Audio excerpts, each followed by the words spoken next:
Ladies and gentlemen, if you need to add multiple languages to your hosting websites, I'm going to show you exactly how to do it. It's quick and easy, so let's go.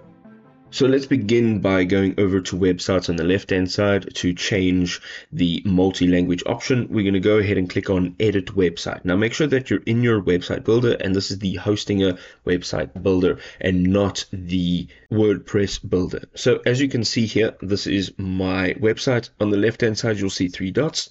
And here is a multi-language option. Once you go in here, you'll see you can select your starting language. Okay, in my case, it is English. So let's go down here and let's look for English. And here you can add a language. Okay, let's say, for example, let's go and have a look at, we're going to go and use Espanol. So let's say add language, and this is now added. All right, so you can also add a logo here, so the flag of that particular country. And once you're done, you can go over and you can say save if this is now not auto-saving. Now these changes will be saved, okay? But what you need to know is that it doesn't automatically change the language. So you'll see up over here in my website builder, it's currently on English, and this is all in English.